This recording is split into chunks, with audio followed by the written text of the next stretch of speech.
Notre combat. Depuis 20 ans, le monde diplomatique annonce la formation du cyclone économique qui aujourd'hui dévaste les salles de rédaction et dépeuple les kiosques.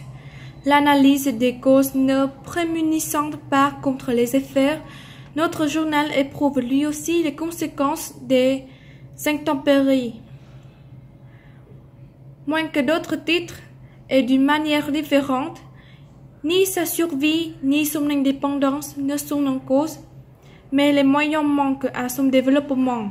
Pour éclairer l'avenir, prendre toute sa part à la bataille d'idées, transmettre enfin à de nouveaux lecteurs notre manière de voir et de déchiffrer le monde. Nous faisons appel à vous. Après le textile, la sidérurgie, l'automobile, la presse. Depuis quelques années, l'industrie de presse décline. Le journalisme, lui, souffre depuis beaucoup plus longtemps.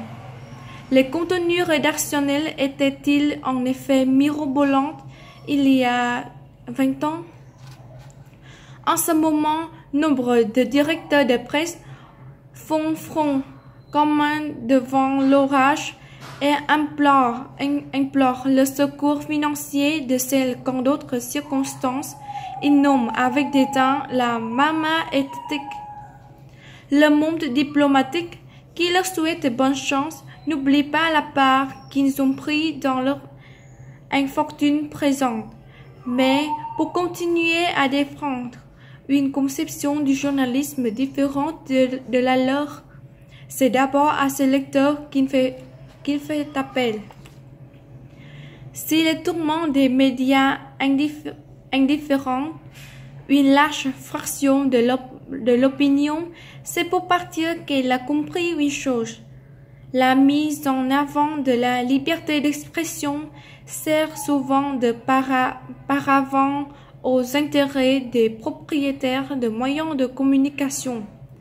Cela fait plusieurs décennies, estime le cofondateur de site Decide, ComptePunch.com, Alexander Coppon, que les journaux dominants ont pu faire obstruction ou saboter les efforts destinés à améliorer notre situation sociale et politique.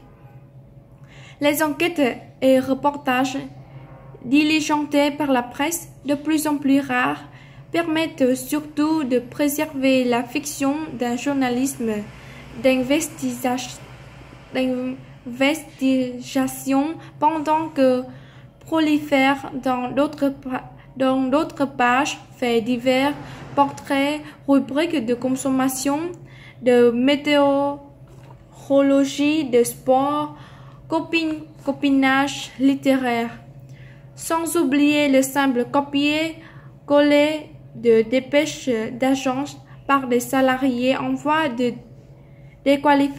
déqualification rapide.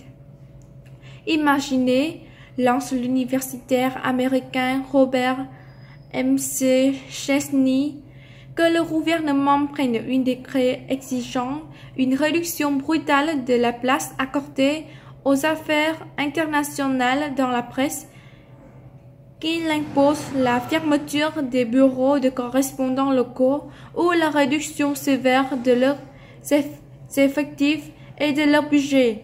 Imaginez que le chef de l'État donne l'ordre aux médias de concentrer leur attention sur les célébrités et les brutiles plutôt que l'enquêter sur les scandales associés au pouvoir exécutif.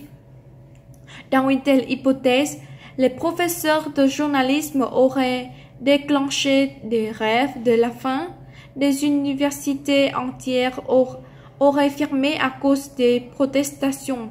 Pourtant, quand ce sont des intérêts privés en position de quasi-monopole qui décident à peu près la même chose, on n'enregistre pas de réactions notables.